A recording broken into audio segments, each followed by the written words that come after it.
लग्नाचे आमंत्रण. मालिनी आणि सीमा दोघी बहिणी होत्या. त्या नोकरी करत असत. दोघी खूप हुशार होत्या. घरची परिस्थिती सर्वसामान्य होती. आता त्या दोघी वयात आल्या नसल्याने त्यांच्यासाठी स्थळे येऊ लागली होती. सीमाचे एका मुलावर प्रेम होते.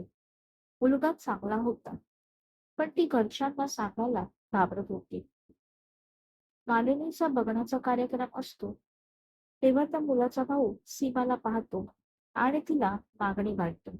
मालिनीचे लग्न तिथेच ठरते. त्यामुळे सीमा घाबरते, कारण आपण जर नकार दिला तर मालिनीचे लग्न तुटेल. या विचाराने ती गोंधळते. तिच्याकडे काहीच पर्याय नसतो. तिला होकार द्यावाच लागतो. मालिनीला सीमाचे प्रेम आहे ते माहीत नसते. त्यामुळे ती खूप खुश असते, कारण दोघी बहिणी जावा होणार असतात. पण सीमाचा चेहरा पडतो. त्यामुळे ती तिला विचारते. ती काहीच न सांगता रूम मध्ये निघून जातो. लवकरच त्यांचे लग्न असल्याने त्यांच्या पत्रिका छापून येतात. सीमा आपली पत्रिका घेऊन तिचे ज्या मुलावर प्रेम असते त्याला देते. हे बघून त्या मुलाला धक्काच बसतो. सीमा त्याला आमंत्रण देते आणि रडू लागते.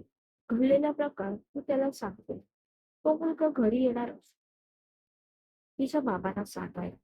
पण ती त्याला आपली शपथ घालते आणि त्याला आपल्या आयुष्यातील निघून जायला सांगते. लग्नाचा मुहूर्त जवळ येतो. सीमाचे लग्न होते. तिच्या चेहऱ्यावर काहीच आनंद दिसत नसतो. ती खूप दुःखी असते. मालिनीचे लग्न 2 दिवसापूर्वीच झाले होते. ती खूप खुश असते. प्रेझेंट खायला सुरुवात होते. सीमाचे ज्याच्यावर प्रेम असते तो मुलगा तिथे येतो. त्याला बघून सीमाला खूप वाईट वाटते.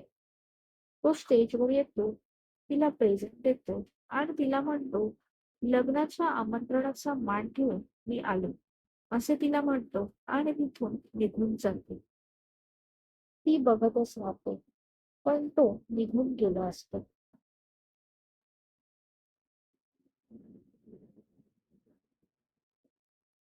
तात्पर्य, एका बहिणीच्या सुखासाठी आपल्या प्रेमाचा एक बहीण त्याग करते. Thank you.